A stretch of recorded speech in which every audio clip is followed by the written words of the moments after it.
Hello, friends and followers. Well, this is not an amateur video topic, but here's the faithful 2013 Prius that we've had for, oh gosh, many years, since 2014, I suppose, or even 13. Bought this thing new in San Diego, in Escondido, actually. Anyway, so fast forward to a few years ago in Las Vegas, we had a third-party firm changed the oil, and of course they tried to upsell and said, "Oh yeah, we'll replace the spark plugs in this thing. They need done," and they did. So to replace the spark plugs, it's a big job.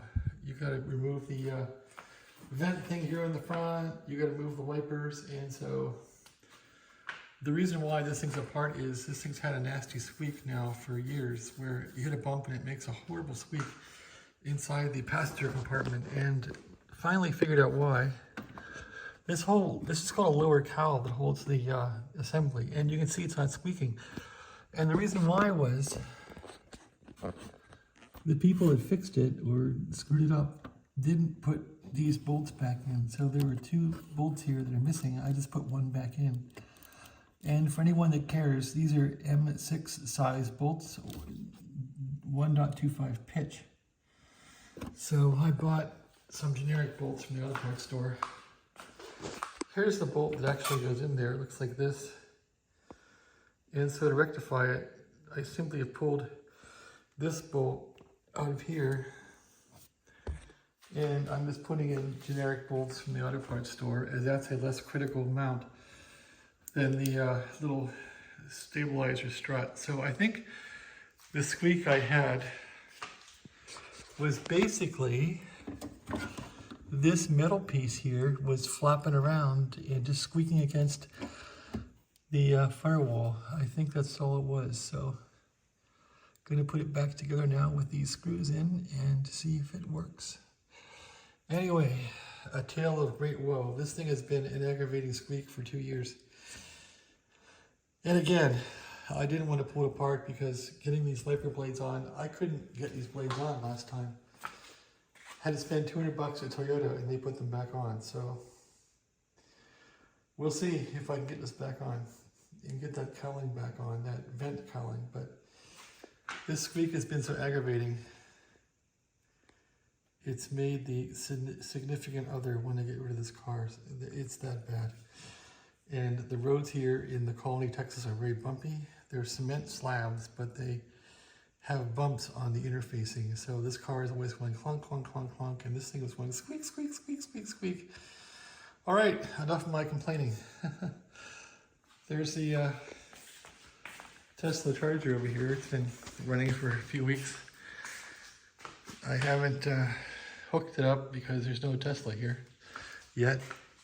And I shaved off the door down here so it would fit over the charger.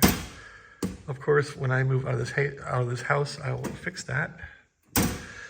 So I bought a whole new panel for it, which is right there, and that panel will get installed and the charger removed and the breaker removed. So yeah, I did put a